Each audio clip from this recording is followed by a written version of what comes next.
Greetings, fellow investigators, and welcome to our video podcast, Into the Darkness, where my friends and I play the Call of Cthulhu role-playing game. I'm your host, Tom Rayleigh.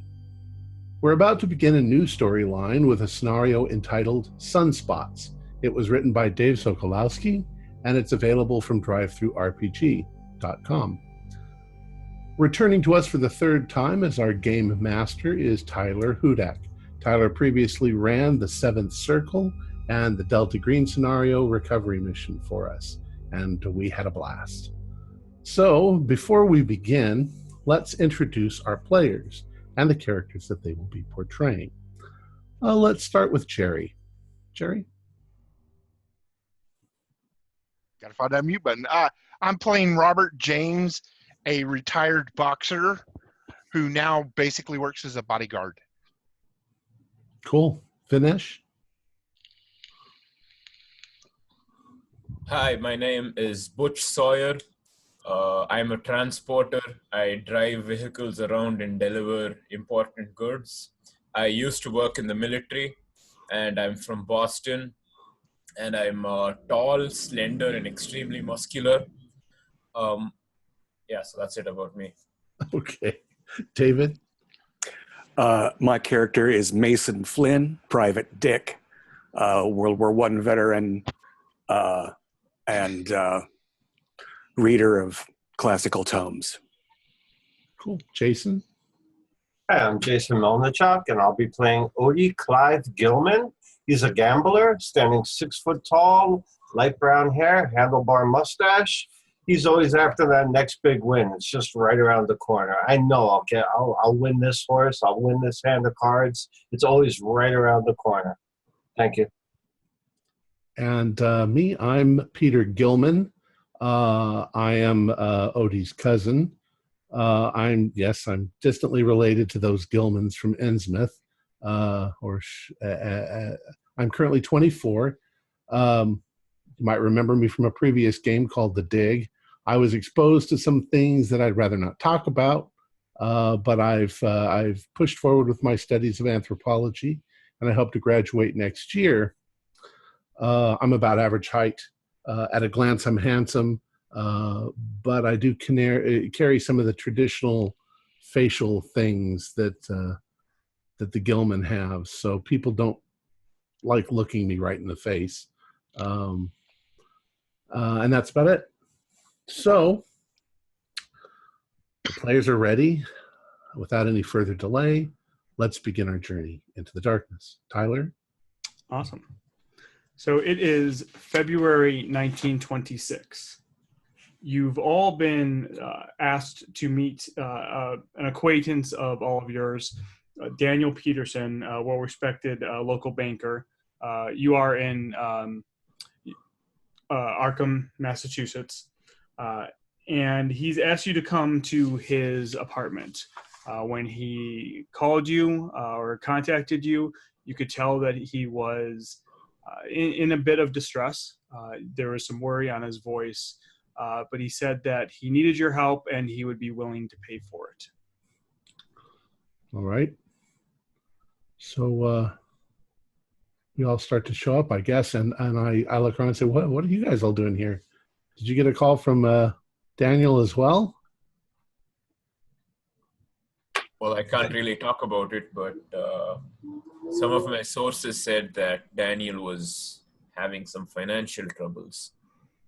Oh, is this like another poker game to solve all financial problems? Yeah. All right. Hey, Mason. Hey, Robert. Cuz, what up, cuz? Yeah, How are you? Coming out to have a couple drinks and play some poker tonight? What's the deal? Maybe. Good. So we knock on his door. So, you're standing outside of his apartment, and you knock on his door, waiting for him to answer. And despite the fact that the hallway to his apartment is inside, you are all freezing to the bone. The northeastern U.S. right now is experiencing one of the worst nor'easter storms it's experienced in decades. The outside temperature is extremely frigid. There's snow almost constantly falling. The wind chill is below zero easily, and it's just hard to get warm. So after what seems like an eternity, Daniel opens up the door and beckons everyone to come in. Hey, Daniel. Yeah, he welcomes you, and he has coffee being made for anybody that wants it. Anybody who wants a nip of something else, he's more than willing to add it in. But as you all come into his house, you can immediately tell that something is wrong with him. He's got bags under his eyes. He looks exhausted, and even more importantly, he looks worried. Daniel, you look terrible. What's going on? Please, everyone, please sit down. It's my daughter, Susan. I need help, and I'm hoping that you all can help me. Please sit down, and I'll explain what's going on. And he kind of beckons everybody to sit down. There's chairs set around and a couch, and he kind of walks over and just kind of falls into an easy chair that he has. By the way, I think Oscar's on his way, but he's going to be late, he said. So we'll fill him in. Yeah, well, we can fill him in. He says, you all know that my daughter, Susan, and you've all met Susan either in passing at some point or another. He says, you all know that my daughter, Susan, has gone away to college this year. She's gone to Evergreen University on the western side of the state. And things were going well. The first semester went really well. She had a great time. She came home for Christmas break, and then she went back at the beginning of the new semester. And I hadn't heard from her. At first, I figured she was just having fun. She was throwing herself into her studies, but it just got to be where it was too long. I wasn't getting my phone calls or my letters returned to her. And so I finally went to campus to find out where she was, and she was gone. I talked to her roommate, and her roommate told me that she fell in with a new church that was in Evergreen, and they went on a retreat, and she hadn't come back yet. They went to a place nearby, a resort town called Red Lake, and it's called Red Valley. And I went up there. I went up there to try and get her, and she wouldn't come back. So you saw her while she was there? Yes, I saw her. She refused to come back. She became very belligerent. Oh, here comes Oscar. Hey, Oscar, come in. Daniel is telling us his daughter's missing. Oh, sorry to hear about that, Daniel. How you doing?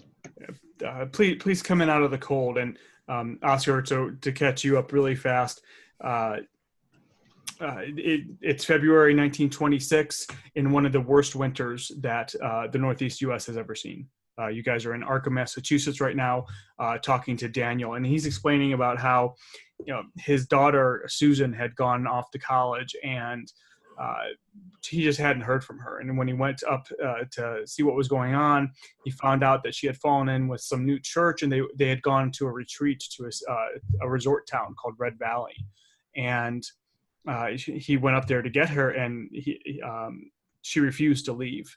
And he says, there's something strange about that town. I can't tell you what it is, but you just have to see it for yourself. He becomes very agitated as he's saying this. He says, "Please, I need you all to help me come and go and get my daughter. I'm willing to pay to do it, but I don't know who else to turn to." You think it's some sort of cult?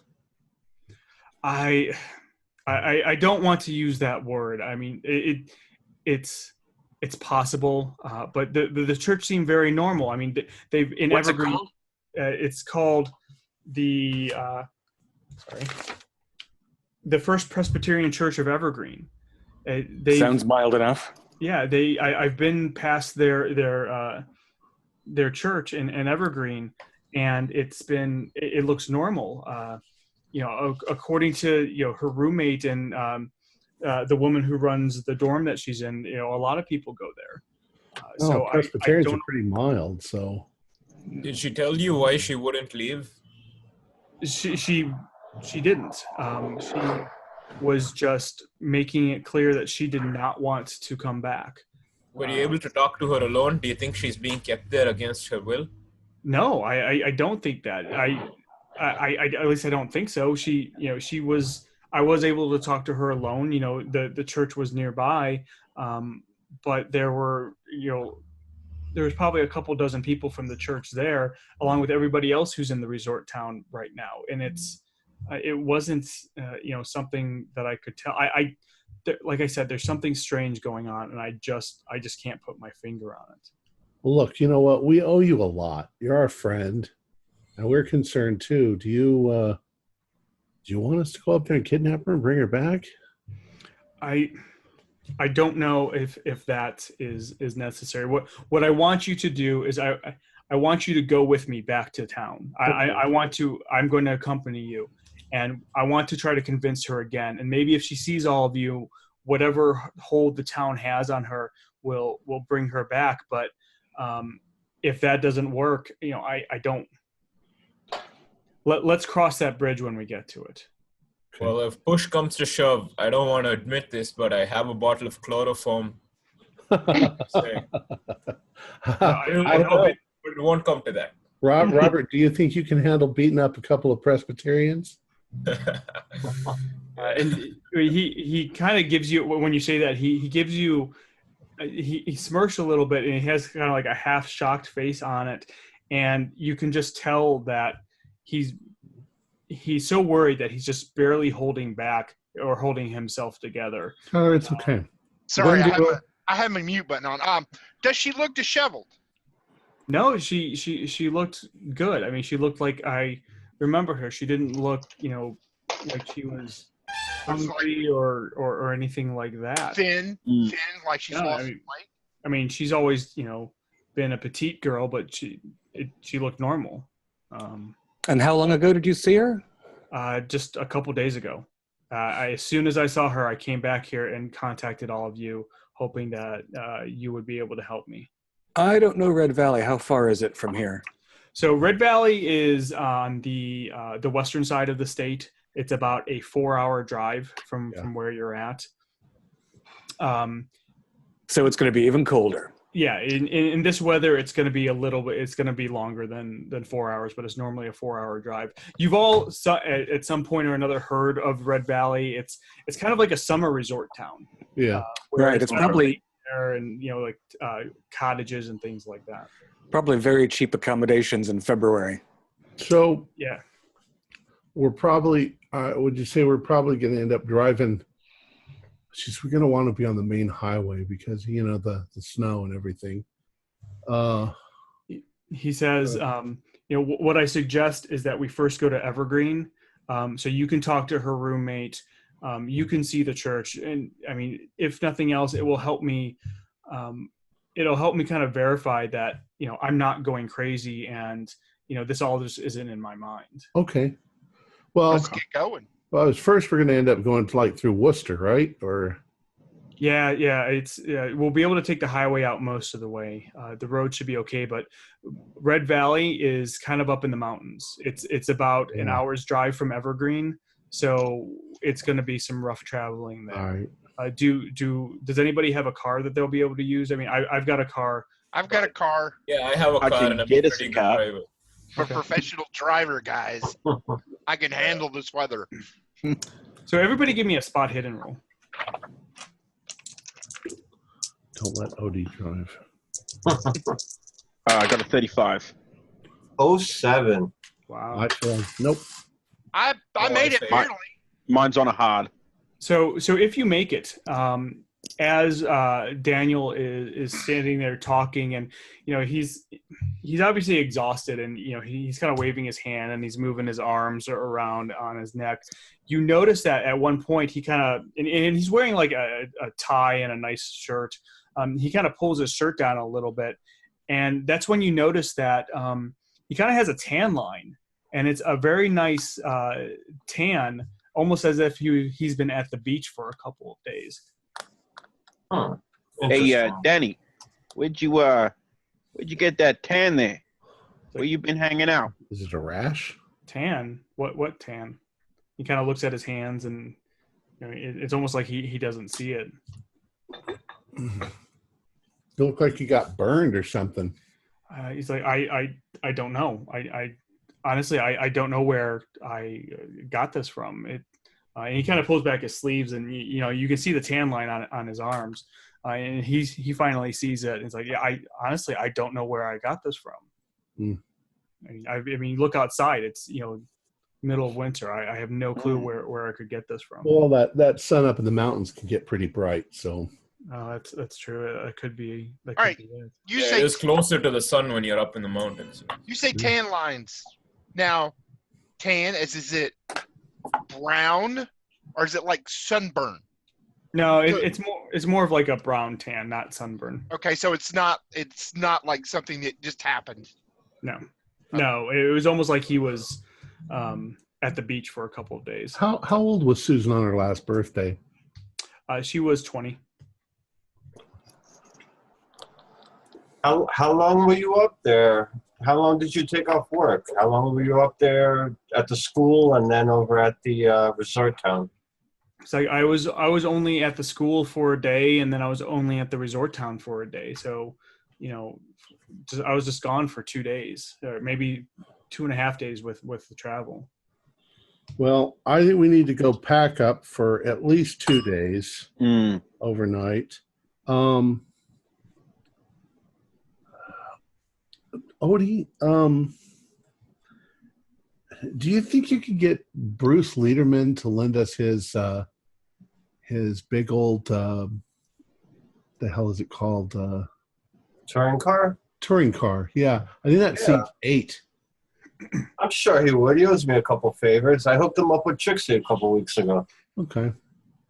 Yeah, see if he can do that. I mean, tell him that I'll drive. And if not, I'll ask her to, I'm not driving.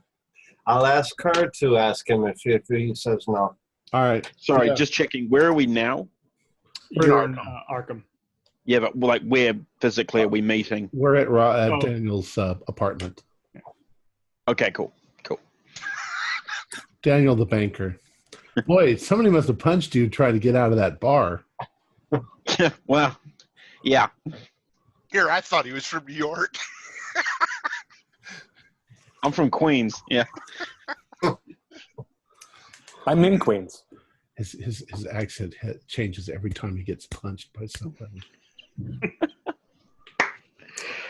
All right. I've got a car. I'm a professional driver. Yeah, Who wants to go with me? How big is your car? We're going to get a touring car. We can fit 8 in there. It's a big old gangster car. Wouldn't you like to sit in the back of a big old luxurious gangster car? Probably warmer. Big old car, snowy roads. What could go wrong? Well, it's not that I call it an old car because I'm Tom living in 2000. But it wasn't old for that time. It was brand new. Brand new. Would it be wise to possibly bring 2 cars in case something happens? I think 2 vehicles is not a bad idea. And with the roads that are going to be in the mountains when we get out there. Yeah. Well, then we could just go in my car and Robert's car. Okay. Split us up. Okay. And that way, if one of us goes off the road, the other one can help him. Yeah, That's what I'm thinking. All right.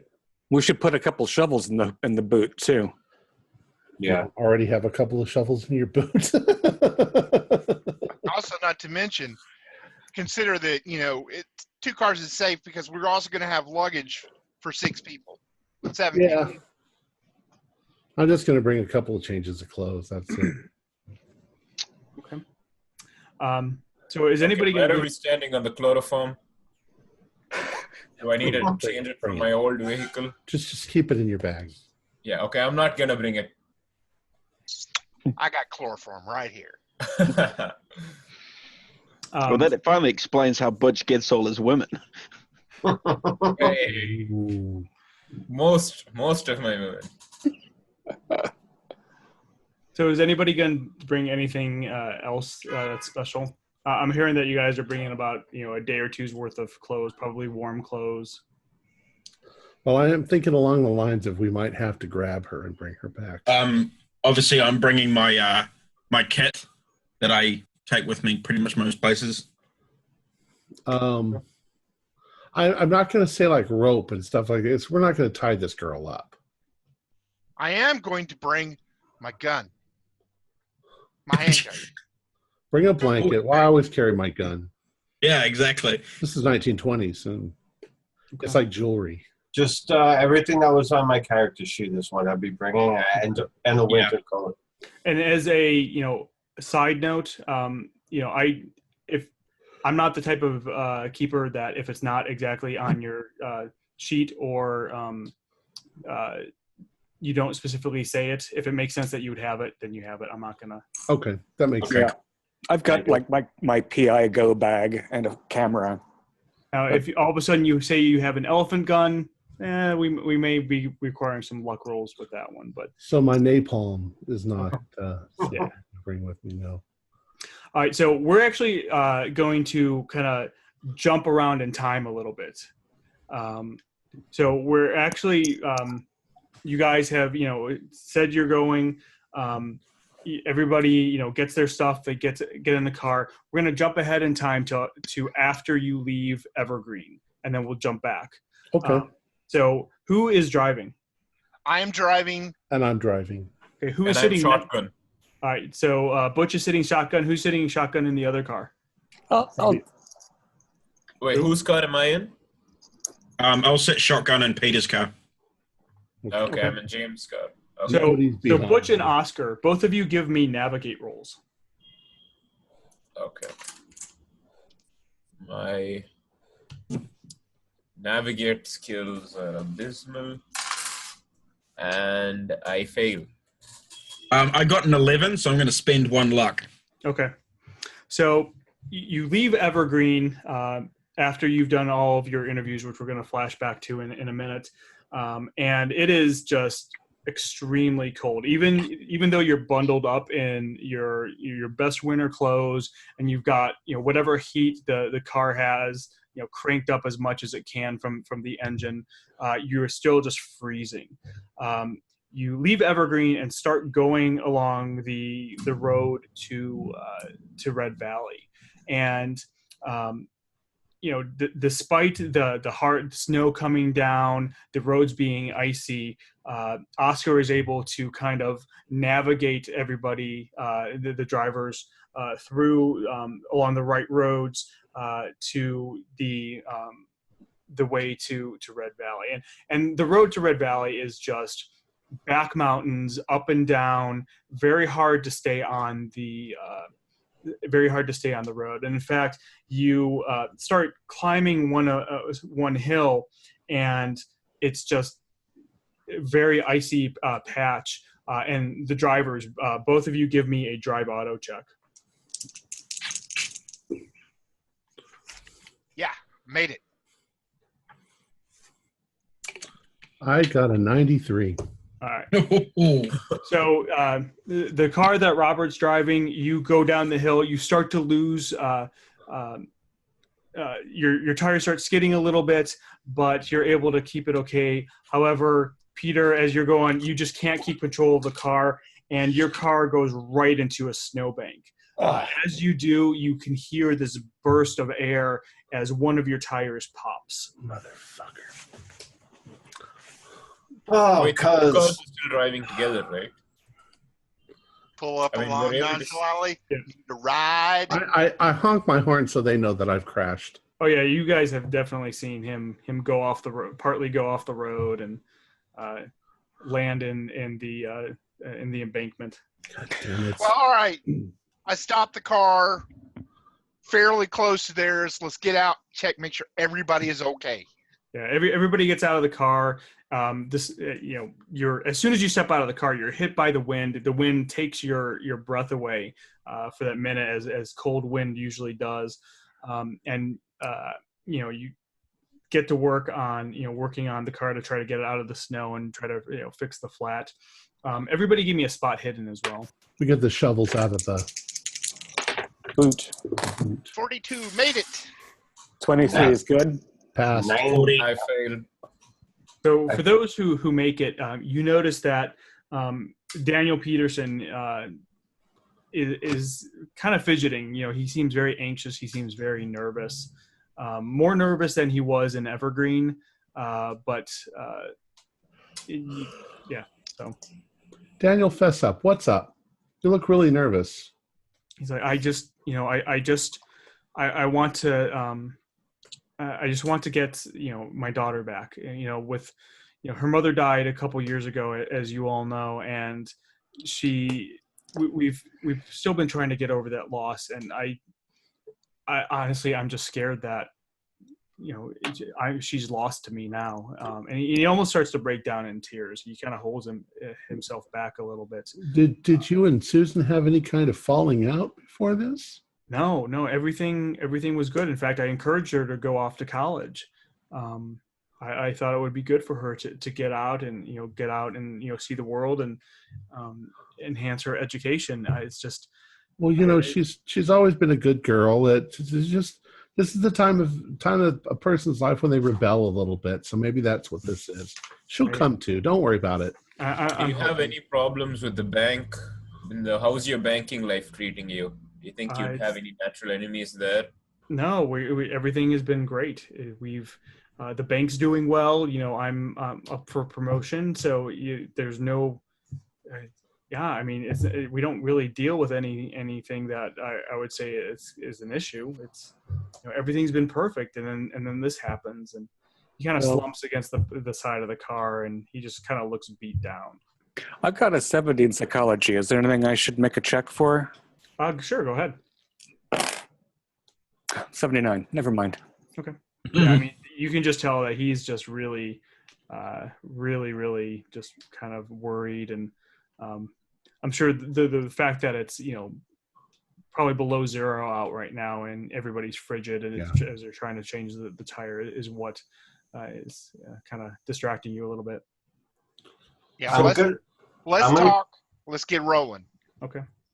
I'm going to make it a point to keep an eye on him, on his actions and stuff, and see if I can just a little bit closer eye on him, because I think maybe he's not telling us something. I don't think it's malicious because we're friends, but I'm thinking he might be holding back something that he doesn't want to let us know. If there was at any point a moment when we were able to talk to one another without Daniel around, I do mention to everybody, I say, look, kids grow up. Kids want to move away. Kids don't want to come back home. That could be what this whole thing is. Well, and also it could be about her mom. Yeah. Not completely, but it's a life stage thing too. But I hope this isn't that we're risking our lives coming up here because Daniel's sad because his daughter wants to move out and go live her life. If she wants to live in some religious community, that's her business. She's an adult at this point. That's true. Susan's an only child, I assume? Yes. And as far as you know, there have never been any other children. We'll have to play it by ear when we get there and find out what's really going on. But if that girl just doesn't want to come home because she wants to join a convent or something, then that's up to her. Mm. Do Presbyterians have convents? No. But then my character doesn't know that much about religion. Actually, he does know quite a bit about religion. He's an anthropologist. Yeah. So, but if she's found something that she wants to do, then. Well, I think we should still check it out because I don't know. Church sounds. It very well could be a cult. Well, I'm curious. Anyway, she shouldn't be letting down her education to join a church. That doesn't make much sense. No. Yeah. We'll find out soon enough. So I'm going to take out my flask and take a big swig of brandy, pass it to Pete, and be like, Pete, you're driving. You got to study your nerves. Here, take some moments. Oh, and I just start. That's not how alcohol works. Yeah, of course it does. It keeps your nerves on the road. Come on. Yeah, no, And you know that I start digging the car out feverishly. Yeah, put some, find some bushes, knock the snow off them, and cut them up, and get them so that I can back my car up out of the snow. Yeah, I get the spare tire out of the back.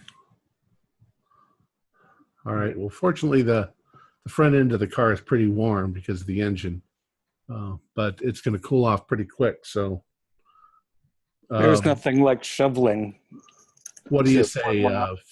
20 minutes to get the car out? Yeah, it takes you guys about 30 minutes, 30 minutes. You know, the extreme cold is definitely slowing you down a little bit. In fact, everybody give me a luck roll. Everybody who's outside working. If you're not outside working, I'm assuming you get back into the car. Hopefully, Oscar packed the thermoses full of coffee that I told him to pack. I made an extreme success with 12. I got 12 too. I got 20. I got 10. I got 28. Lucky group. Sounds like everybody passed, so you're able to get the work done. Nobody slips and falls or gets frostbite or anything like that. Get in the car and you start heading closer to Red Valley. We live in this environment, so we know. Yeah. We're gonna jump back now 24 hours as you guys pull into Evergreen. Okay. This is Evergreen is a small college town. There's a lot of houses, and then there's the college and a diner and like a general store, things like that. But it's definitely a college town. As you pull in into town, Daniel directs you to Susan's dormitory, which is at 812 Madison Avenue. It's a women's dormitory for upperclassmen. It basically just a bunch of small apartments within there, and he just kind of directs you there so you can talk to her roommate and maybe find out some more information that he wasn't able to. Okay. As you get out of the car there, he kind of excuses himself, saying that he's afraid that if he goes up there that they're just going to ignore him because he's already been there and not let you guys in or answer any of your questions. So he kind of starts walking down towards the diner to get a cup of coffee. Okay, before he goes, what's the roommate's name and what room? He says the roommate's name is Melanie Smith. They both live in room 22.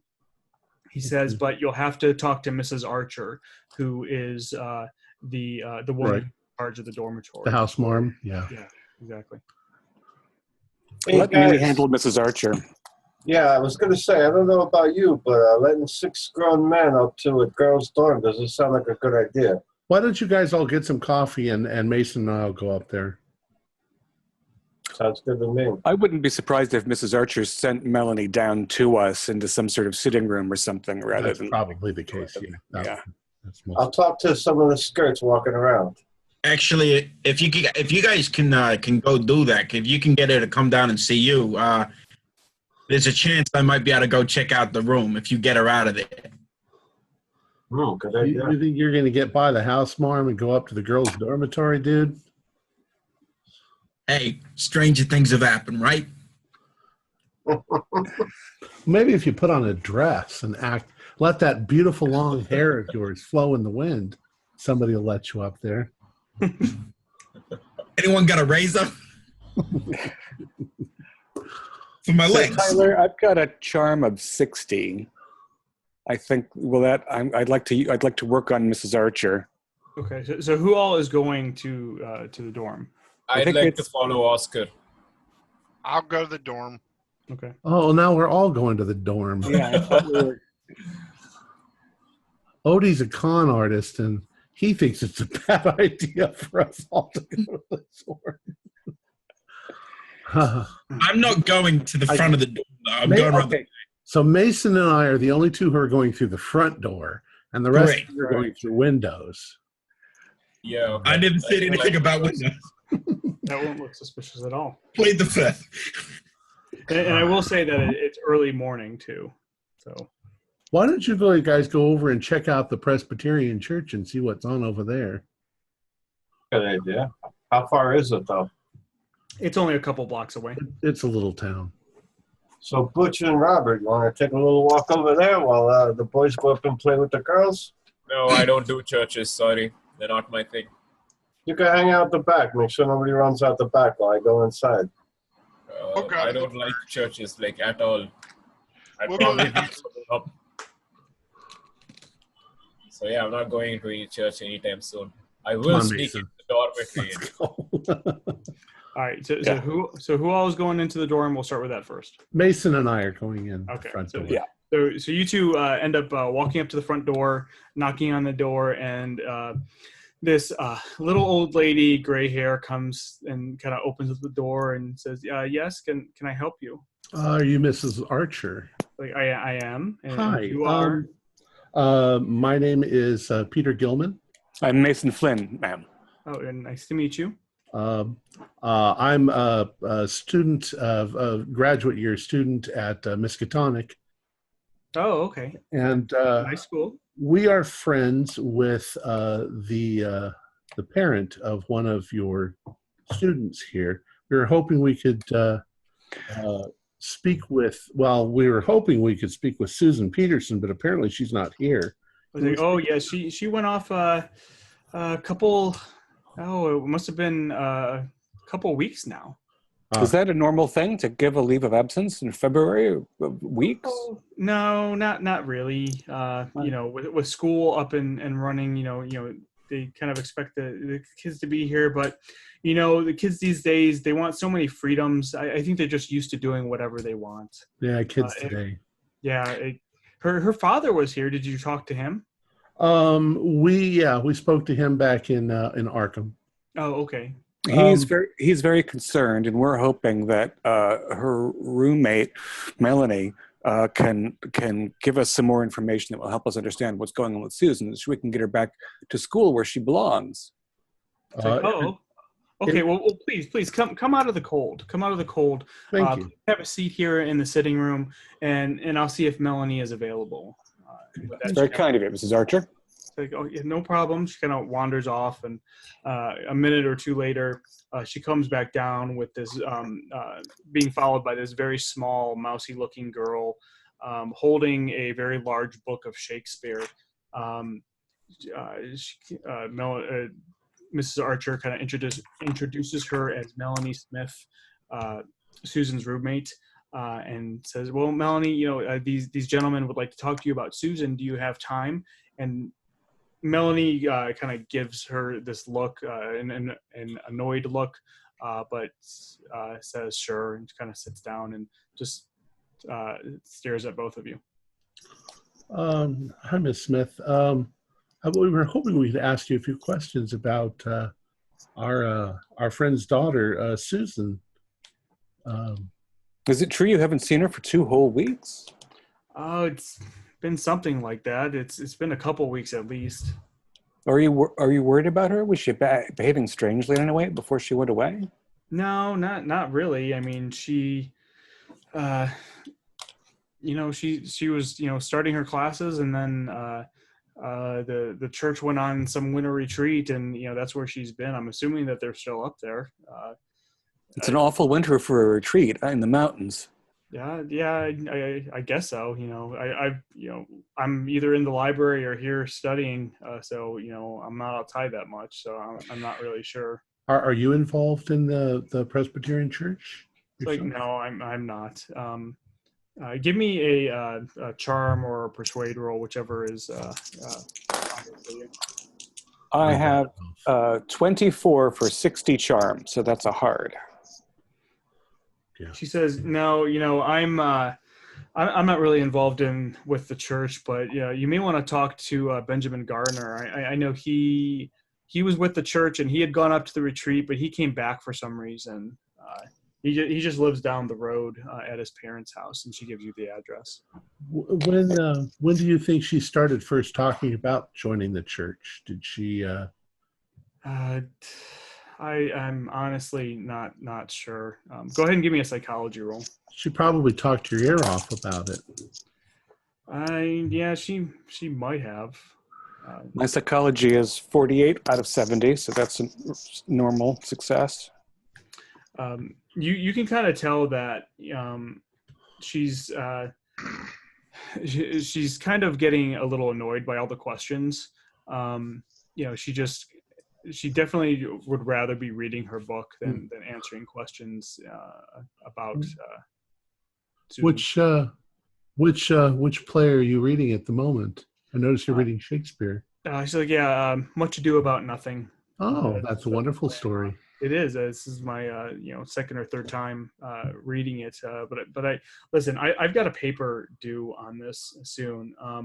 Is it okay if I just go finish? I mean, I've got a lot of studying, and if you want, you can just go check out her room. I don't have a problem with that. Well, I look over at Mrs. Archer. I said, Mrs. Archer, do you mind if we take a look around her room? We won't take anything.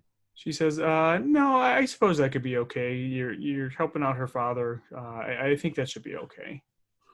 Thank you. It's very understanding of you, Mrs. Archer. So we'll go up there. Let's go to it. Okay. So let's switch over to everybody else. So so everybody else was going over to the church, is that right? Or did I mishear? No, me and Butch were breaking into the room. Yeah. All right, so we'll start with you guys, I guess. So you're, what are you doing exactly? So here I am trying to crawl in through the window, and I guess I hear a knock on the door or something. All right, well, she's, he told her she was in room 22, which is on the second floor. Yeah. So my plan was actually to watch them through, like, the front, if I could, through a window or something. Or the lady and the girl come back, and then I was going to go in through the front door and go up the stairs. So I guess like a stealth roll or something. Yeah, so you can absolutely see them. They were sitting in like the sitting room. There was a large picture window, and so you see them start heading up. The one girl that they were talking to, she kind of stands up and goes through a back door that looks like it's into a kitchen. The other woman kind of leads the two upstairs. So yeah, if you want to try to sneak in the front door, go ahead and make a sneak roll. Okay. So hang on, so I passed that, by the way. That was a 65 out of 70. Sorry, no, that was 65 out of 40, so I failed that. But my plan was to do it while they were talking to her.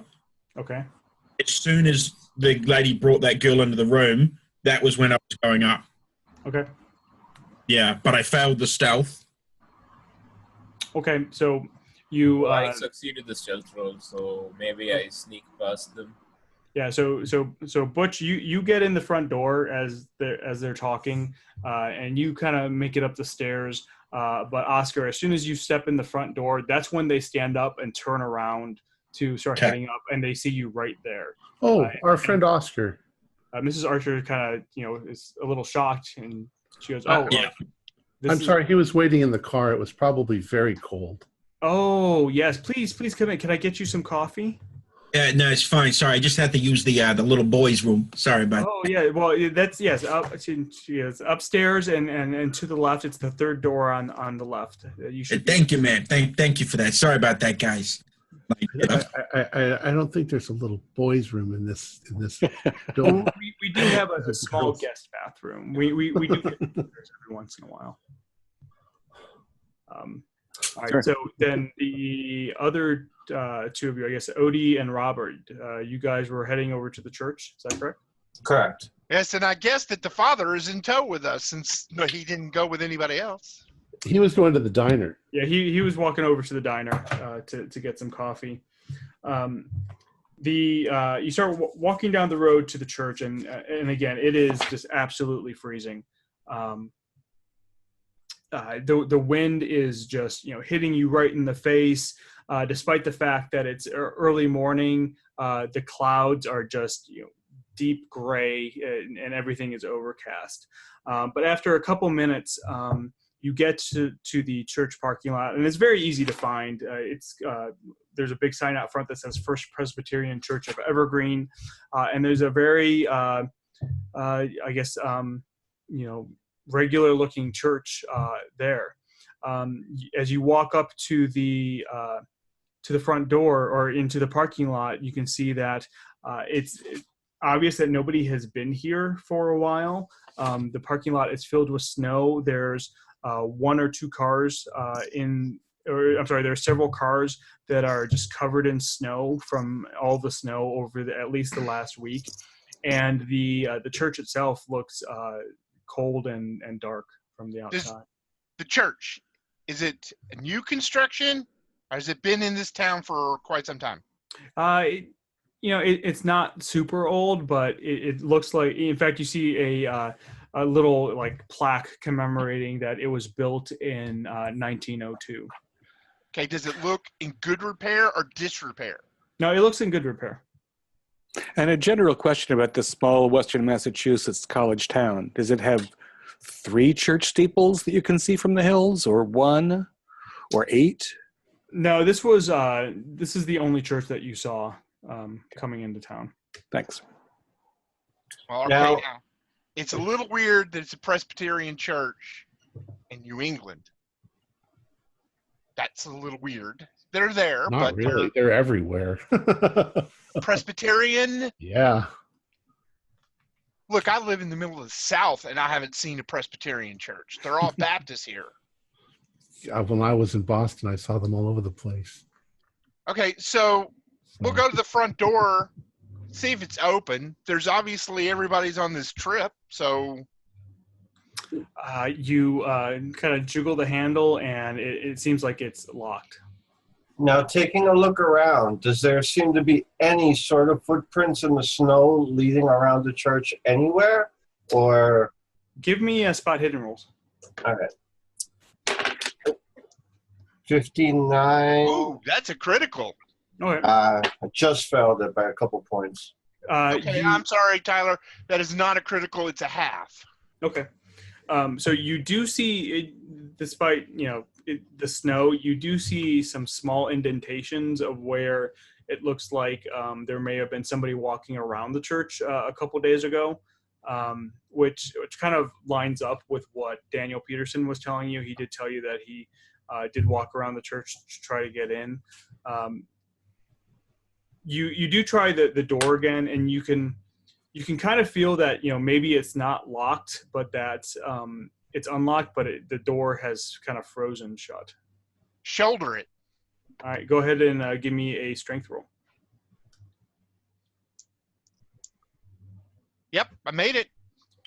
So while he's doing, I'm sorry. While he's are you doing going to need this, to know how much I had a 62 out of 85, so it's not like I drop kicked the door into the next century. Okay. I just wanted to take a good look around, make sure nobody's watching us do this. Yeah, you look around, and nobody is outside. Okay. Everybody is staying inside as much as they can. So you get the door open, and you go inside, and the church is just cold and dark. But the door, when it opens up into a small entryway, and beyond that, it opens up to a very large area where a worship area. But one of the things that you immediately notice is that all of the pews within the church are missing. They're just completely gone. You can see some dust and scuff marks to show where they were at, but they're all missing. That's peculiar. Right. Inside the front of a church, in today's society, I don't know about the 20s, but in today's society, when you walk inside a church, you're going to see things like tracts and religious books and stuff like that. Is that still there? Yeah, it is. So you do just see. The pews. Well, I mean, you do see that. It looks like there's empty spaces in like the bookshelves. So it looks like they probably did take some books. And as you're looking around in this, you do see that on a corkboard, there's a sign there that says, "Annual Winter Mountain Trip. Come join us in nearby Red Valley for a weekend away, January 14th through the 16th. Show up Friday morning, 10 a.m." And then it's signed Pastor Thompson. okay, in the worship area where the pews would have been, and they're taken, like, what do you call them, the hymnals and all that, are they laying on the floor, or are they gone as well? No, they're gone as well. Okay, so this looks like someone actually tried to pick up the church and move it, not just vandalism or what it may be. I don't know. Correct. Is the altar still there? Yep, the altar's still there. You know, the Jesus on the wall is still there. Everything on the walls that you would expect to be there is there. That's weird. That's got me curious. Let's go and investigate the church quickly. You know, just go room to room and guess, and just kind of like peek around and see what state everything's in, if there's any like glaring things. This is weird. All right, so where are you guys going to look? I mean, there's a couple offices, there's a couple side rooms. Mainly try to find the pastor's office. Okay, so you go, and it doesn't take you long to find the pastor's office. It's fairly obvious. In fact, it's labeled. It has his name on there, Pastor Thompson. You go in there, and there's a desk. There's some bookshelves filled with various religious books. And a point of information: what day in February is this? It's the end of February. We'll say it's February 26th. Right. So the 2-day retreat is long since passed. Yeah, see, you noticed that too. They were only going for a couple of days, and they're there for weeks now. Yeah, that's definitely strange. I'm just going to take a quick glance around and see if there's anything interesting or valuable, and then get out of here. I said the same thing, Rob. Let's make this quick. We small town. We're not from here. Yeah, but we're in the middle of a storm. Nobody's out walking their dogs. Nobody's going to hear us in here. I think we're pretty safe. That's true. I don't think we're going to have the random passerby notice us. I mean, but we're not taking long periods of time. I'm just trying to figure out why they took the pews but didn't move everything else. Because I would think that if you're going, you're going to take all the accoutrements to your church, not just the pews. I agree with that. So is there anything glaring in this pastor's office? Open a few desks. Is there anything glaring in there that just really looks out of place for a Presbyterian church? No, I mean, everything seems normal. I mean, you look on his desk. The only unusual thing that you can find in his office that seems to be related to this is a handwritten reservation notice from the Sunshine Cottages in Red Valley, showing that they have reserved a number of cottages within Red Valley for their retreat. And they did reserve them. Yes. For those 2 days. Yes. Yeah. It shows that. For the weekend of January 14th through the 16th, they reserved, 8 cottages. So they were planning on coming back. Those pews make a lot of firewood. You don't burn pews. Those things are expensive. And Odie, as you're looking around, you kind of go into this back hallway, and as soon as you go into the back hallway, you find dozens of bags and suitcases that were just kind of thrown in the back there. Does it look like it could be the people going on their retreats, like personal effects? Yeah, are you going to open any up? I'm going to actually look and see if there's any name tags and look for Susan's name on the bag. Give me a spot hidden. 69 out of 55. Yeah, there's at least a dozen or 2 dozen bags there. Not all of them have name tags on them, so you don't see any that are that have her name on it. You do notice, and some of them are kind of partially open, and so you can see that they're full of winter clothing. But you can tell just by moving them around that they're not like completely stuffed full. So if they had been full, the people kept 1 or 2 outfits or something along that line. I call Robert. Robert, come here, take a look at this. And while he's coming, I'm going to start rummaging through bags Maybe grab a couple pair of gloves, a scarf, some hats, money if there's money there, any jewelry, anything like that. Okay. We don't Yeah. have- Well, Look at this. I think this is the people's bags.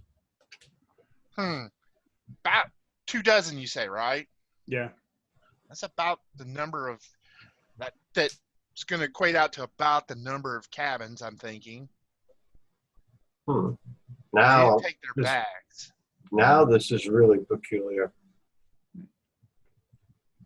So let's jump back as you guys are looking at. We'll jump back to the guys at the dorm. You get up into Susan's room, and Mrs. Archer just kind of takes you to the top of the stairs, and she kind of points you to where room 22 is, and lets the three of you go. And as you go in, Butch, you're already in there. I'm assuming kind of hiding out of the way. Susan's room, she shares it with Melanie, and so there's 2 beds, there's 2 desks, two dressers, and a closet, and it looks fairly normal. You can definitely tell which side is Melanie's because there's just books all over the place, papers everywhere, and Susan's side just kind of looks like it's like nobody's actually been here in a while. The bed's made, the desk is all neat. There are a couple school books on there, but nothing looks like it's been used.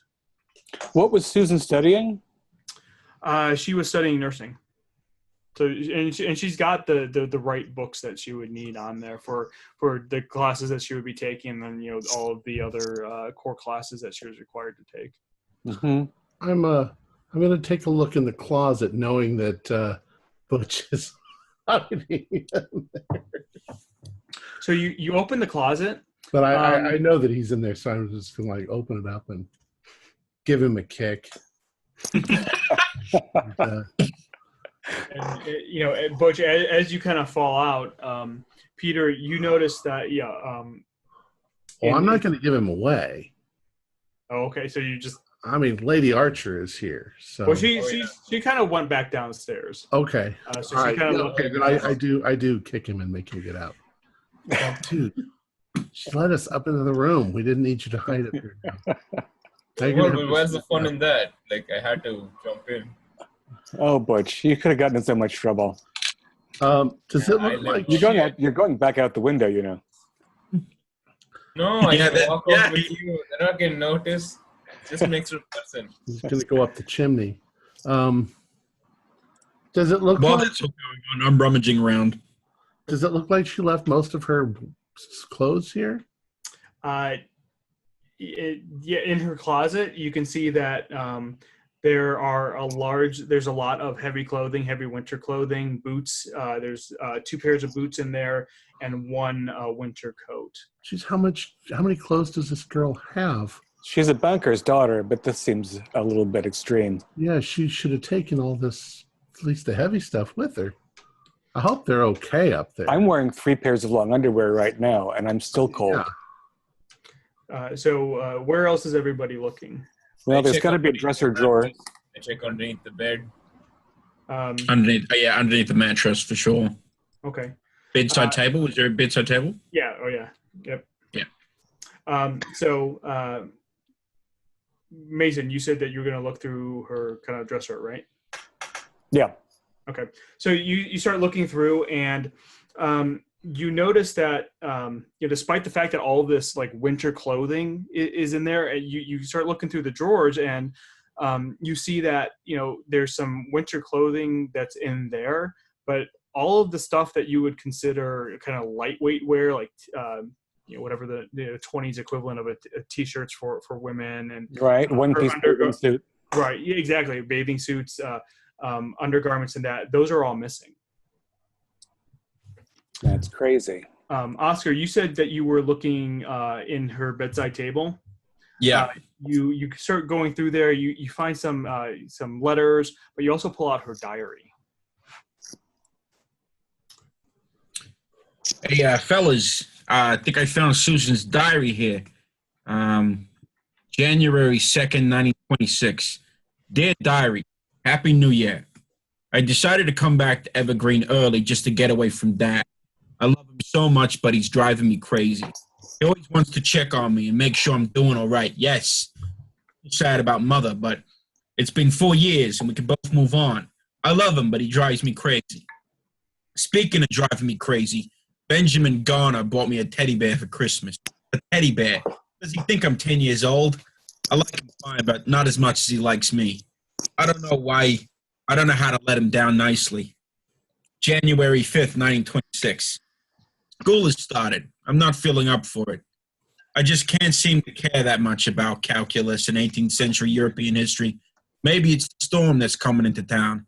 The first snowflakes started falling last night, and it's certainly cold enough. Melanie says I should just tell Benjamin I don't like him, but I don't think I can hurt him like that. Time will tell if he gets the hint. January 8th, 1926. I'm so excited. I've decided to go with the church to the annual winter trip. They're going up to this place called Red Valley. I guess it's an old resort town in the hills of the north of town. It'll be so much fun to get out of this town and away from classes. I can use a nice dip in a spa. Pastor Thompson has been so friendly to me lately. He's so handsome, but I don't think he's serious. Isn't his job to love us the same? I guess it doesn't matter. I just want to get away from classes for a while. January 12th, 1926.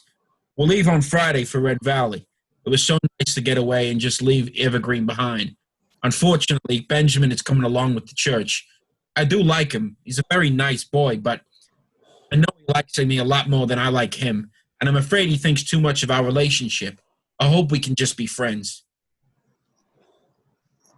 Maybe we should go have a conversation with this Benjamin bloke. Well, he's on our list, yeah. Yeah, the roommate mentioned him too. Yeah.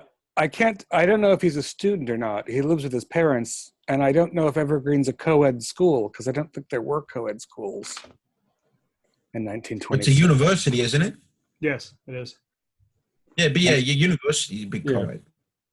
My guess is that from the sound of it, that Benjamin went up there after her, and she rebuffed him, and he came back. Wait, wasn't Benjamin also part of the church? But yeah, I guess if he went with them. And we got these two other people. We got Pastor Thompson, which she seemed quite fond of. Yeah, and he seemed presumably up there. Wait, the date says January 12th, but last month. Yeah, but that's before she left. It doesn't say exactly. Yeah, she was looking forward to the trip then. So yeah, you'll all be able to correlate this information later, but the trip was the 14th through the 16th of January. Right. Of January. February. Yeah, so it's the end of February now. It's February now. It's the end of February. Now the end of February. So she's been gone been away for about a month.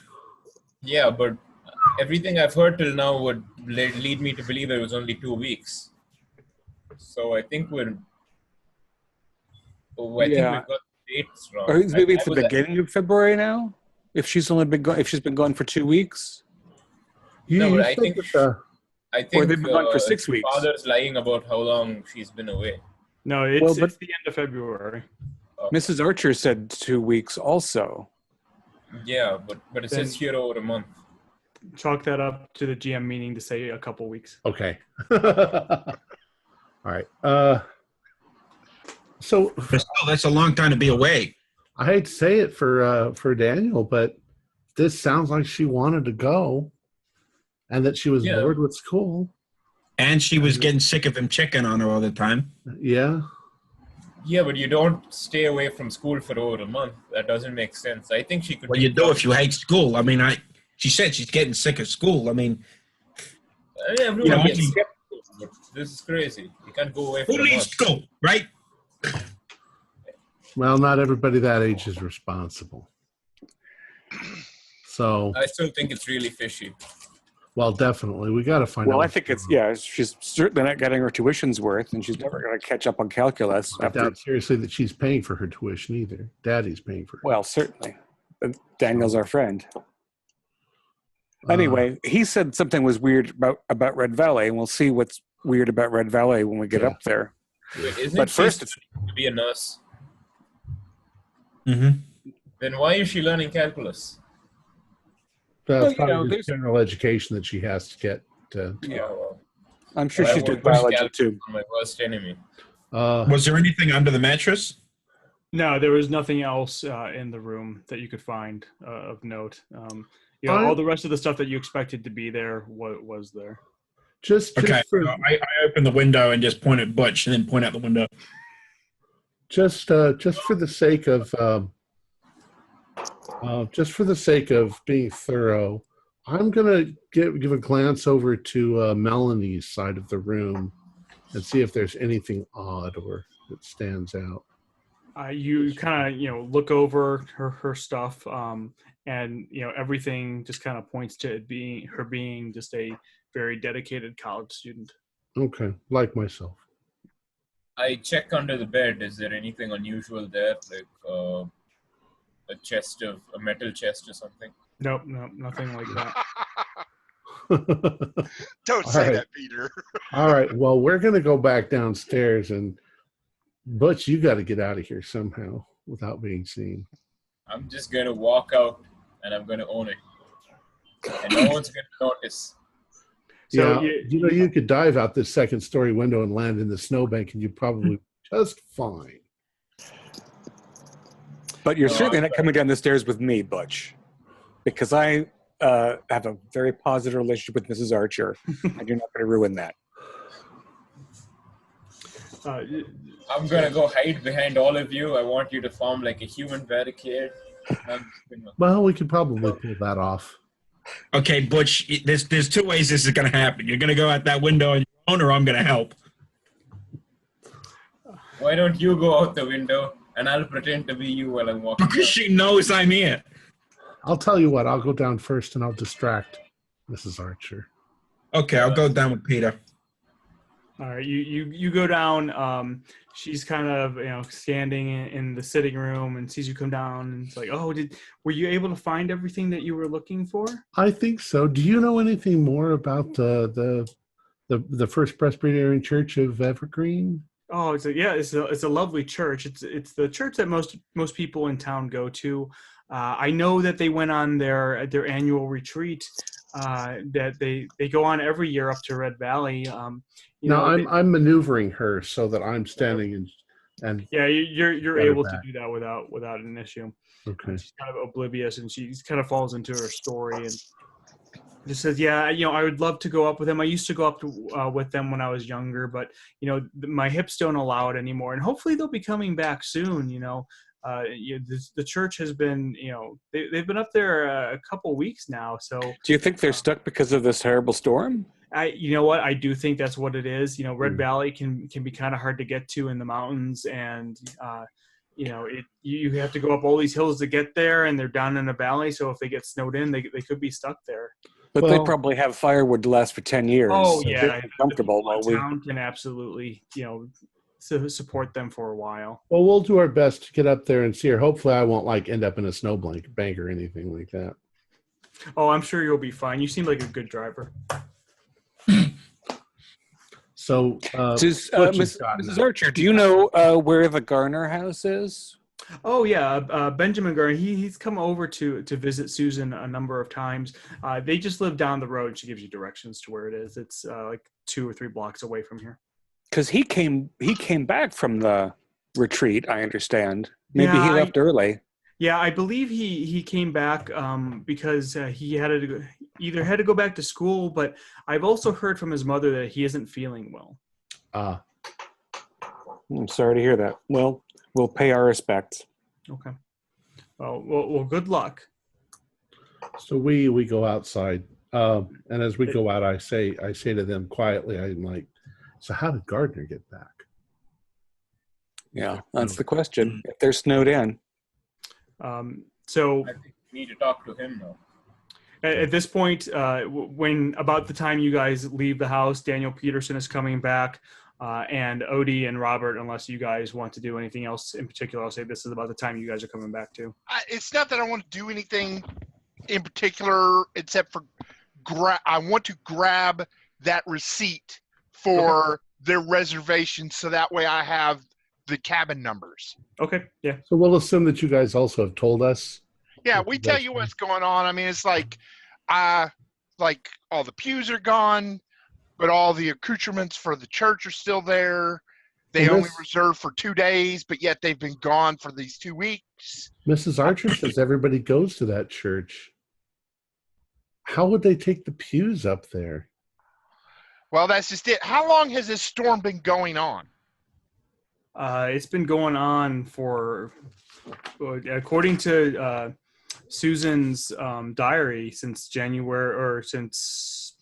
Yeah, it's a bad season. It's been about a month. It's been going on since before they went on the thing, right? Yeah, so the snows probably for the storm probably started about the time that they were leaving for the trip, maybe a little bit earlier. That means that they would have had to pack the pews up in a moving truck and get a moving truck up and down those mountains in snow. Yeah, but why? We don't know that they've taken the pews there. I've gone on renovation thing or something. I've gone on retreats. You don't take pews with you. You just sit on trees. And Odie found luggage in the back. They took the pews but left all their luggage. Look, and then I started, oh, by the way, guys, you're cold. Here's a hat, here's some gloves, here's a scarf. I'm not wearing a girl's hat. Sorry. No. Yeah, and Susan didn't take all of her winter clothing. It's like they're taking a vacation from the storm somehow. That's completely insane. What do you mean? I wonder if there's maybe the whole village is like saunas, Finnish style, and everyone's just she did sweating say all something day. about a sauna, didn't she? Spa. Yeah. Spa. Yeah. And Dan They would still need winter weather to get there. Yeah. had a suntan. Yeah. And you can't, no matter how many people you put in a church bus, it's not going to heat itself. How big is Evergreen? I mean, if you had to estimate, there's probably 200 or 300 people who live here. Everybody knows everybody's business. Yeah, not including the college. Okay, so two dozen church members could pretty much be the whole congregation. Is that what you guys' consensus is? No. Okay, then Miss Archer said that everybody in town practically goes to that church. If you're religious, though. Yeah, but the weird thing is that you said the church looks like it's been all right. No footprints. No footprints. The pews are gone. Nobody has been at that church since they left.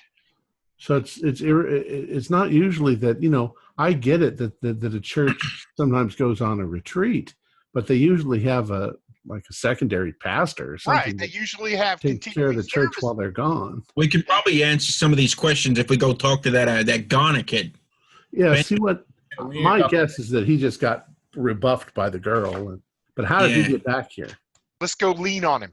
But the big question for me is, why did they leave all their suitcases? That's really weird. You could leave some stuff, but you're still going to bring your case with you. What really doesn't make sense is if the idea is that you're going to leave all the luxuries of your life behind and live, more biblically.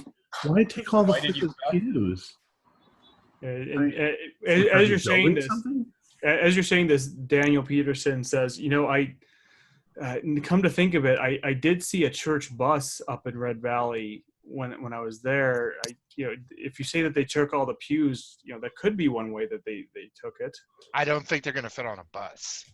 I don't know. They would need at least whatever that equivalent of a deuce and a half would be back in that time frame. They need a big, huge truck. Yeah, practically half the width of the entire church times 10. Yeah, I think you might have hit the nail on the head there, Peter, when you were talking about they're giving up all their luxuries and stuff to go live a bit more bohemian life, yet they take the pews. I think you may be right about this whole cult. Well, something weird's going on. Well, okay, I'm not worried about them leaving their luggage because we do not know. They could have had too much stuff packed and just left some of it behind. But the pews do not make sense. Well, no, because when we were checking luggage for 2 dozen people. When we were checking her room, she left all the winter stuff, but she's taking all her summer clothes. That's why the luggage doesn't make sense. That's weird. Well, let's go talk to Benjamin, see, because he knows he's been there. Exactly. And, it might be sad that she doesn't want to be around him, but still, he'll know what's going on. Let's find out. Let's go talk to Benjamin. Yeah, just calm it down, Robert. He's just a kid. He's a sad sack in love. Just ask him. I'm just going to ask him. I'm just going to talk. So you all pile into your cars and drive the 2 blocks or so that it takes to get to the Garner house. Which is good because it helps the cars not freeze in place. Yeah, and the brief respite you have from the cold wind, is definitely what you needed. You pull up to their you pull up to their house, and it's kind of a standard middle class house. There's nothing special about it. It's a 2-story house.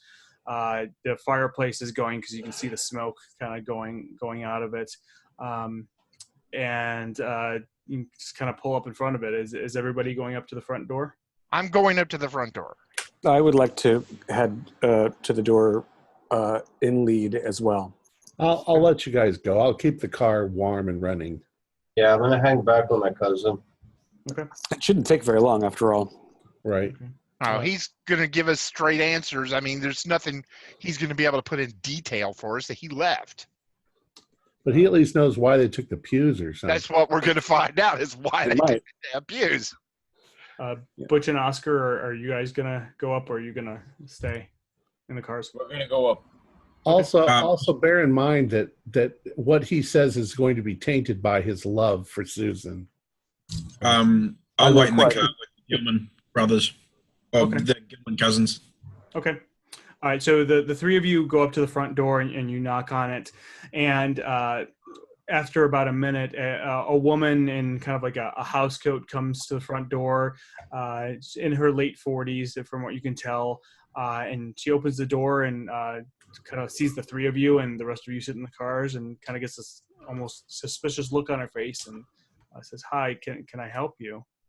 Ma'am, I'm terribly sorry to bother you in this miserable weather on a quiet, stormy day. We just want to speak to Benjamin for a few minutes because we're worried about our friend Daniel's daughter, Susan, who's been away for a couple of weeks. Oh, so yes, I know Susan, but I'm sorry, my son is very sick.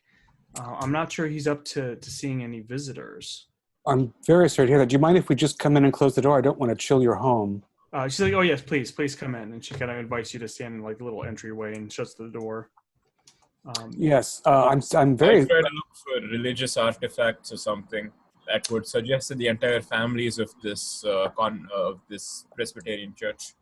I mean, you do see like a crucifix hanging on the wall, and a Bible on the shelf, but nothing other than that.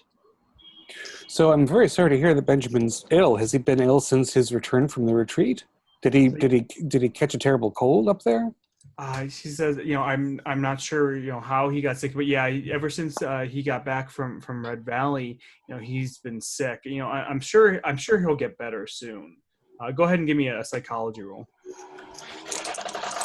I pretend to be a doctor. I try to convince him that I'm a doctor. I made it, but not big time. I rolled a 57 for 70, so yeah, normal success. All right. So first off, for those who made the psychology roll, she's trying to put on a strong front, but you can tell that she's actually pretty worried about her son. Butch, if you're going to pretend to be a doctor, tell me what you're going to tell her. Oh, ma'am, I know you're worried about your son. I'm a doctor, and I practice nephrology. I practice nephrology, and I think I can have a look at your son. And if not, we can take him to the nearest hospital and give him the medical aid he needs. And I keep my hand on her shoulder comfortingly. All right, go ahead and give me a persuade roll. I'll even let you use a bonus die because she's kind of looking for that comfort. Okay, you grab a bonus.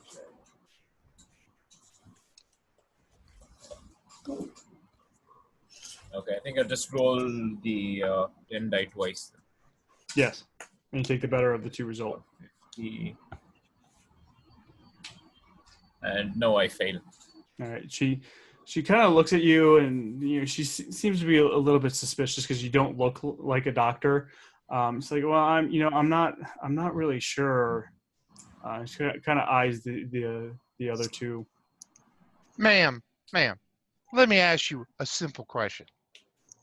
Did your son return with a skin irritation, much like a sunburn or a suntan? She kind of gets a shocked look on her face. It's like, yes, actually. I just thought he had been outside for too long. Why? Is something wrong with him? Because, well, ma'am, we are investigating to see what's going on. And that's a sign of a skin irritation of some kind. I'm not a doctor. I am. But, I'm not a doctor, but, I have my suspicions of what's going on. I would very much like to see this young man. Well, there is a new disease called pseudomonosclerosis that's been going around. And we need to make sure your son doesn't have it. Otherwise, we'll have to quarantine him. Like, that sounds very serious. Robert, go ahead and make a sclerosis is no joke. Make a what? Persuade or fast talk, whichever is higher for you. Fast talk. Let's see. Where's persuade here? Let's see. Fast talk. Fast talk. Ooh, 20 out of 25. She finally gives in and says, all right, please wait right here. Let me go up and tell Benjamin that you're coming up, and then I'll come down and get you. And with that, she kind of turns around and heads upstairs. She's not a doctor. She doesn't know about medical stuff.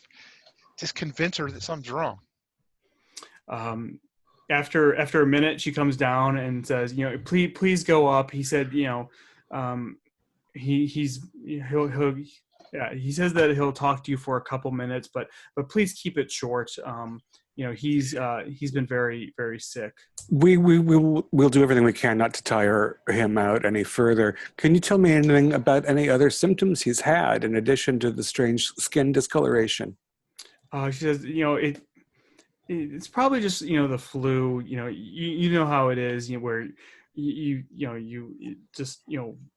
get sick and you don't want to eat and things like that. So he doesn't have much appetite. Not really. But he's breathing okay. Yeah, as far as I can tell, the local physician has been here and said he's been telling us that it's just the flu, or maybe it's pneumonia, but it's I'm sure it's not out of the ordinary. Right. What's your general practitioner's name? Dr. Works, Robert Works. Very good. We might want to speak with him after we speak with Ben. Thank you very much. We won't take much time at all. Okay. And you go upstairs. She tells you that his room is the first door on the left, and you go in, and as soon as you walk in, you're just hit with that smell of sickness that that somebody has when they're just really ill.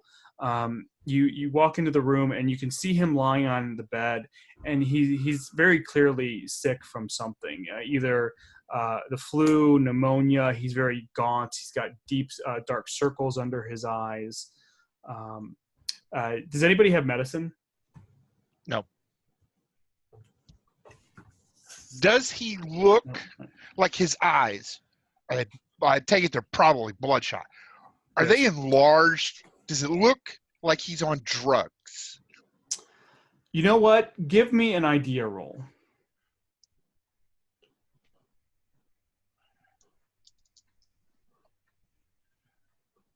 Oh, yeah. That's a critical success, actually.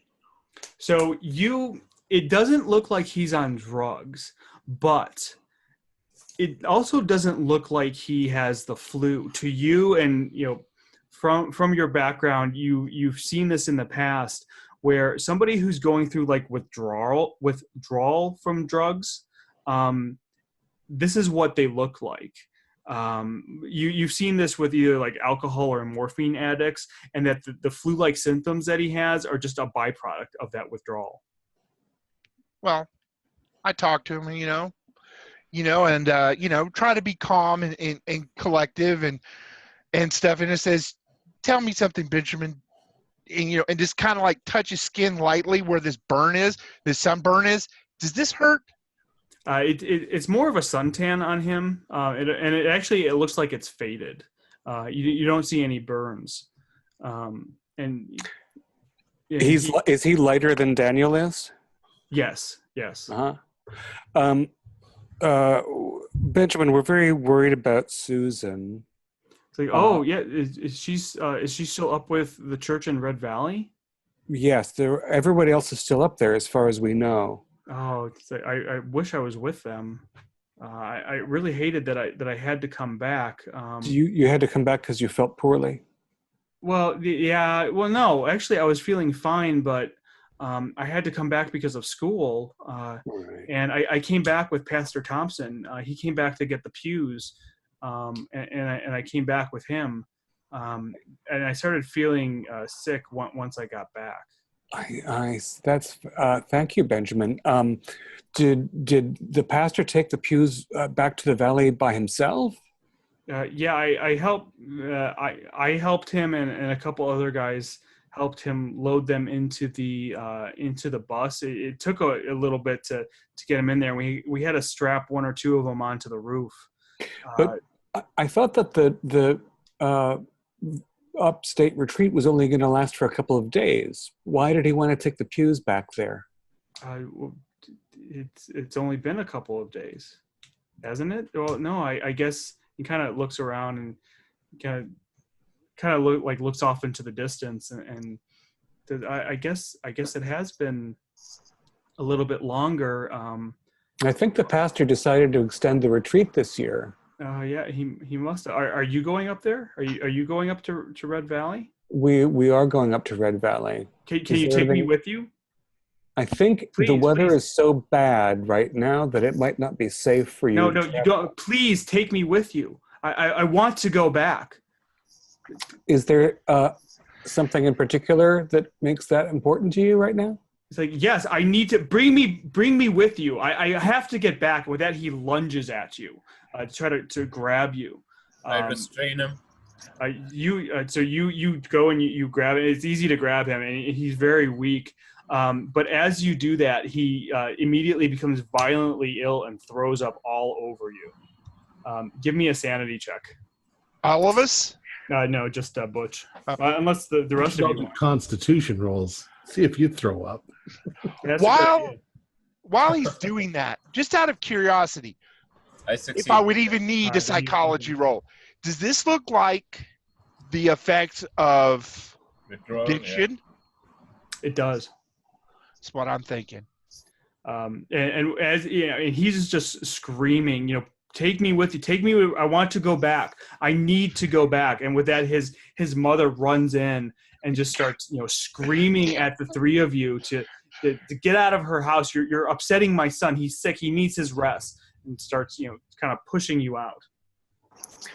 I'll let myself be hustled out quite willingly, but I want to get a hold of Mother Garner downstairs and talk to her about what my concerns about what's happened to Benjamin are. So she, pushes you all down, and you can kind of hear him collapse onto his bed, quietly, almost sobbing. He's obviously exhausted. And you get to the bottom of the stairs, and, she's kind of pushing you towards the front of the door, or the front door, saying, you all need to leave right now. He needs his rest. Please, you need to go. I'll leave. All right. Yes. Mrs. Garner, please keep an eye on Benjamin.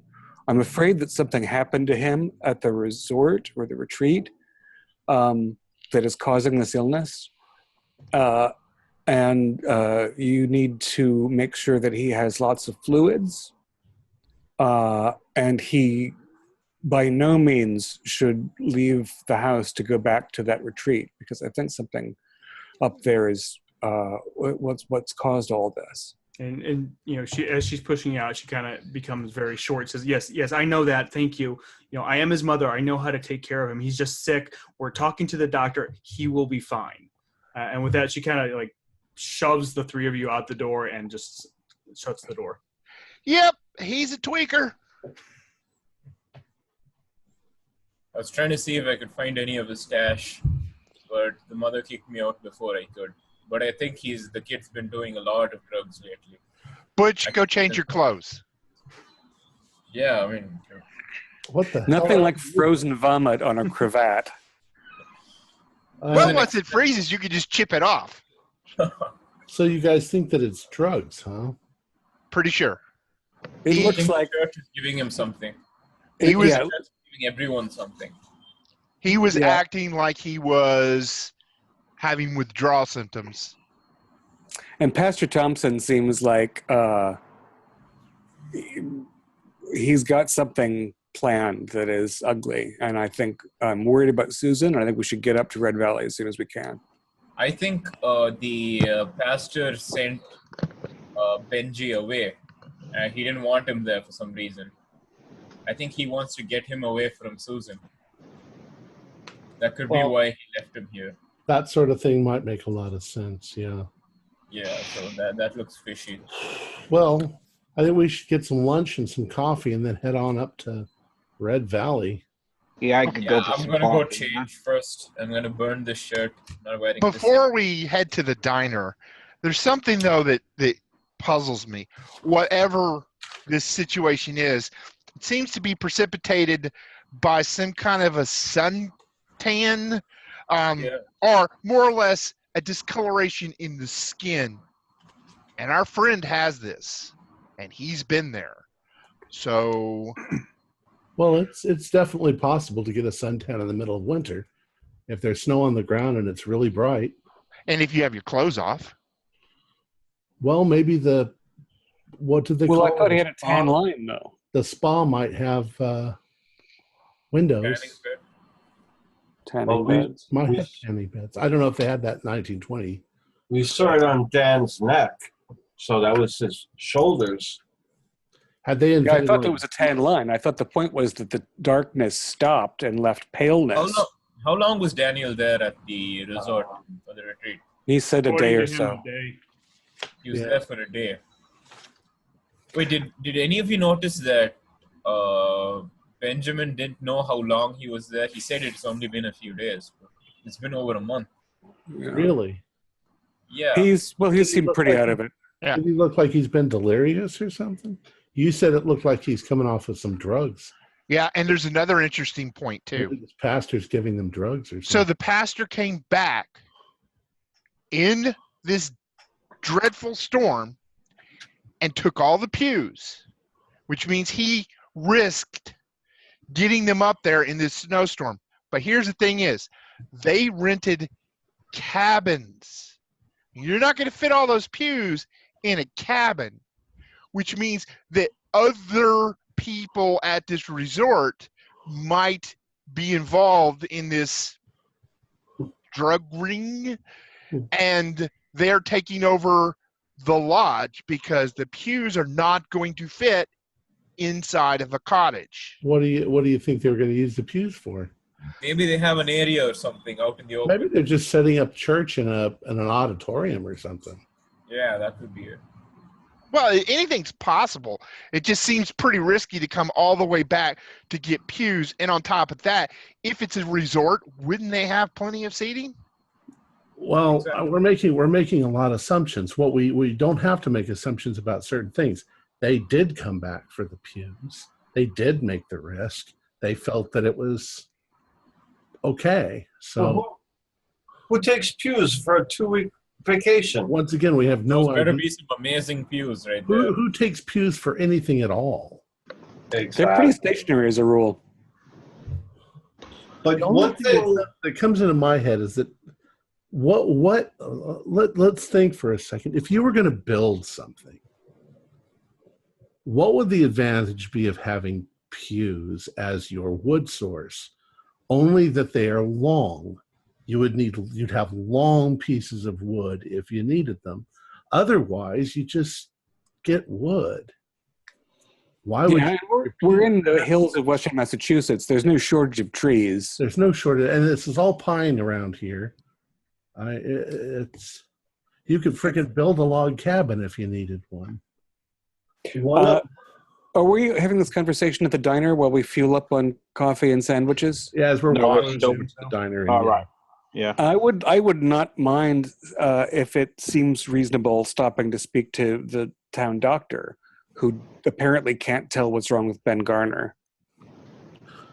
Okay, well, what do you think you're going to get out of him other than that he doesn't know what's wrong with him? I want to intimidate him and see if he's complicit in any of this drug activity. Usually it's the doctors that are supplying the... That's a good point. That's a really good point. Doctors do have access sometimes. And in a period in time when we don't have any access to alcohol, or very little access to alcohol, that drugs are things that people turn to. Maybe Dr. Works and the pastor have been serving laudanum tartlets to the congregation. There's plenty of access to alcohol. That's why prohibition didn't work. What do you mean it didn't work? if you'll put a couple of sandwiches in a bag for me and some coffee, I'll go and find the good doctor just for a short conversation. Be careful because it's really cold, and we got to get going. We don't want to go up there in the dark. Just one thing I was thinking about was you said the kid in there, he didn't know, he said he was only back for a couple of days or a week. He kind of had a lapse in memory. Now our buddy Dan Peterson, he said he was only gone for 2 days too. Can we call his bank maybe, where his branch, and see how long he took vacation for? That's a good point. How long has he actually been gone? Yeah. What if this drug is causing them to lose their memory? They're blacking. Yeah. Because I know Peter and Mason, you usually call them at the office and talk with them anyway. Now, they don't like me there, but, you guys might be able to get some information. Here, I can call him right now on this little, We'll go get I'm sure there's a payphone in the diner. Right. I got a nickel for the payphone. It's got a crank on it. So what are you gonna call? I'm gonna call Daniel Peterson's office. Okay, well, Daniel's with you guys. I know, but Okay. Daniel seems to think that he's been gone a couple of days, and we want to make sure that he's only been gone a couple of days. Oh, okay. Not 2 weeks. I'll make it easy. You call in, you give them, whatever story you want to give them, that you're a friend of his, or you were verifying some information, and they verify that he was only gone for about 2 or 3 days. Okay. All right, it was worth a shot. So tell me, Daniel, while you were there, did you eat anything or drink anything that was out of the norm? Not that I can remember. I mean, they've got a diner there. I went to the diner and I got some food there, and some drink, some water. But other than that, it was. Did you see what they're doing with these the pews? You see the pews there? I don't remember seeing them, but it's kind of hard to remember everything. I was more focused on trying to find Susan at that point. Does he still seem agitated? Yeah. I mean, he's still agitated. He's still anxious. He just kind of wants to, get going and try to get his daughter. So Dan, real quick, but while we finish the sandwich, how was the church service? Church service? Yeah, how was their services and stuff? I didn't stay around to go through the service. When I went there, Susan was there with the church. They were all by the cabins, just kind of in almost like a worship circle, I guess. I kind of tried to get her to go, and she kind of stepped away and told me that she wasn't going to go, that she wanted to stay in Red Valley. No. Let's get on our way up there. Daniel, Might I make a suggestion to you? Yes. I think that things would be better if we left you behind. Like, no, that is not an option. If that is the one stipulation that I will make this. If you guys want to get paid, then I need to go. I need to see her there, that she's okay, and that I need to see that, what's going on. Back. Can I make a psychology roll to see if he seems a little overeager about going? Sure. What I'm trying to express here is the other guy had an addiction. He wanted to get back and got violent with us. I'm trying to see if Daniel has this drug in his system and is like jonesing to get back there. Okay. No. No. No. Yeah, I don't know. I also think the same thing. So I think I want to see if I can ascertain why he's so eager to go there. Okay. So I'm going to do a psychology roll. Okay. And I succeed. It's a hard success. It really just feels like it's parental protection, that he is truly trying to get his daughter. You kind of have a feeling that maybe he's not telling you everything, but he is absolutely sincere when he says that he is trying to get his daughter back. Okay, we'll roll with it. So we get our coffee and our pie, and we get back on the road again. Damn it, I should have been a doctor. So with that, is there anything else you guys want to do in Evergreen before you leave? Just want to make sure. Well, he was going to go talk to the doctor. Okay. Yeah.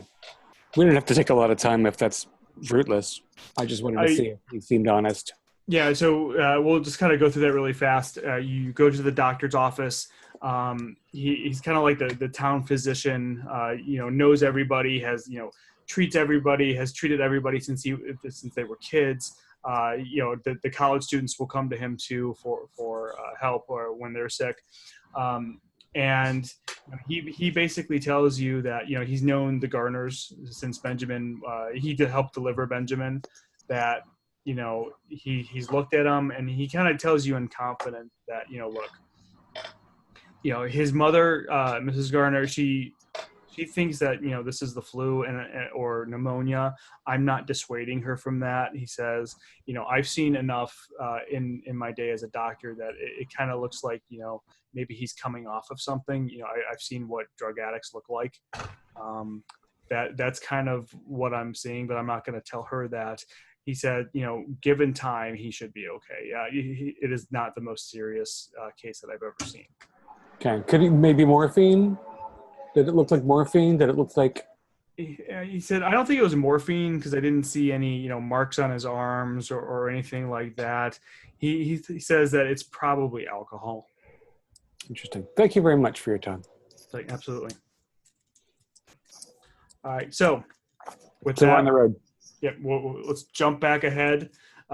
You have fixed your car after Peter got it stuck and blew the tire, and you're finally back on the road. You're on rural road 238, and by this time it's dark out, it's icy. Robert and Peter are really having a tough time keeping their cars on the road. And when I say it's dark, you're in a very thick forest. So with the overcast cloud, even though it's probably late afternoon, with the overcast clouds and the tree foliage, the evergreens, they're just really blocking out all of the sun. And the farther you get along the road towards Evergreen, for a while it becomes very, very difficult to maneuver. But you start going over some hills, and the two drivers, you notice that the windows, actually I guess everybody would notice this, the windows of the car begin to fog up. It becomes more difficult to see out the window. And everybody give me a spot hidden. Yeah, I'm afraid we're going to have to roll down the windows a little bit. Out of curiosity, the road, has there been any other traffic on it that we can tell? No, you have not. You haven't seen anybody coming or going. I failed spot hidden. I failed. Did anybody pass? Yes, I failed. All right. So for those who passed, as you're going, you kind of swipe at the windows to remove some of the fog, and you notice that the trees are kind of starting to drip water. You're starting to see less and less snow. And after a couple minutes, everybody starts to see this. You go over a couple hills, around a couple curves, and you can see that the trees and the road are actually beginning to warm, and you see at first a small mountain stream, and then it becomes larger and larger until finally both cars turn a corner and are greeted with a sign that says, "Welcome to Red Valley, population 450, elevation 2,112. And it's like you've stepped into another place in the world, because you turn the corner and go down a small hill, and you're greeted with this resort town of Red Valley, only it looks like you've skipped 6 months ahead. The sun is out, it's shining. People are playing in a very large lake that's in front of you. As you go down into the town, you see people sipping iced tea at a corner cafe, or playing badminton on the lawn, or just kind of strolling along. It's like freaking Shangri-La. I roll down one of the windows and feel like the temperature with my hand. It feels about 80 degrees outside. In fact, all of you are starting to get very, very hot and stifling in the winter clothes that you're wearing, the bundles and bundles of winter clothes that you're wearing. Let's just park our car here for a moment and gaze on this bizarre. How is this possible? Well, it explains the suntan. Are there thermal? Is there, volcanic activity up here that warms everything up? I've heard of places like Yellowstone that there's places there that are like this. The snow never falls, and this is insane. Is this sanity check territory? Sure, go ahead and make a sanity check, because you basically just left the worst winter storm. Of course, we're not going to run screaming. Oh, don't make me make a sanity check. Oh God. Yeah, I kind of failed my sanity because this is. I failed too. 90. Yeah, I failed. Only one sanity if you failed. Nothing if you passed. I passed. And because I got my sunglasses on.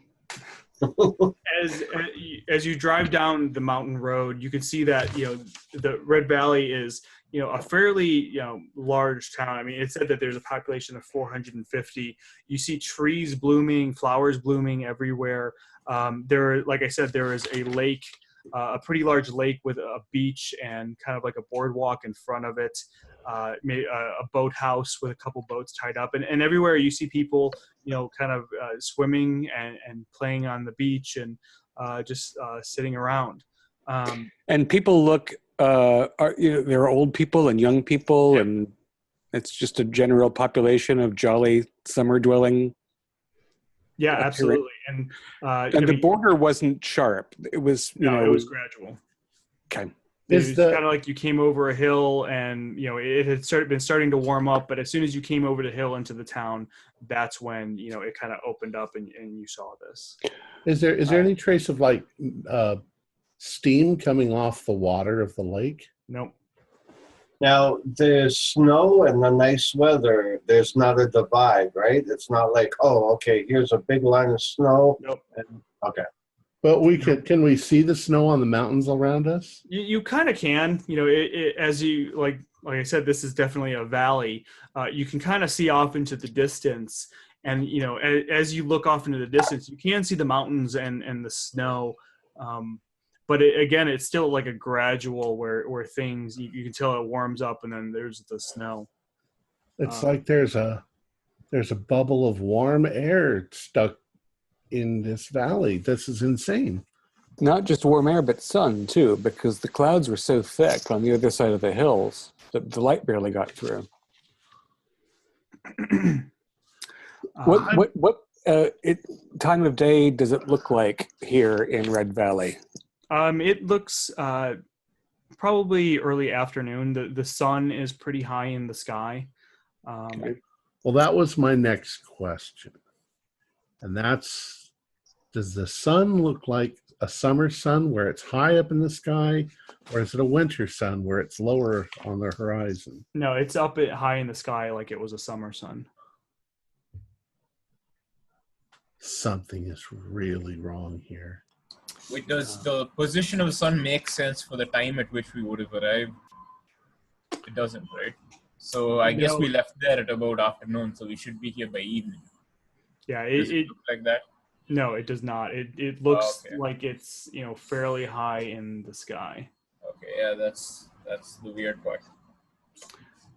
You guys come down a road that you see is named Boardwalk Street. It's kind of dead ends. It doesn't dead end, but it kind of ends into another road called Franklin Avenue that goes along the lake. And there are cars everywhere, so it's very hard to maneuver in through the streets. You can see people everywhere. It said that there's a population of 450.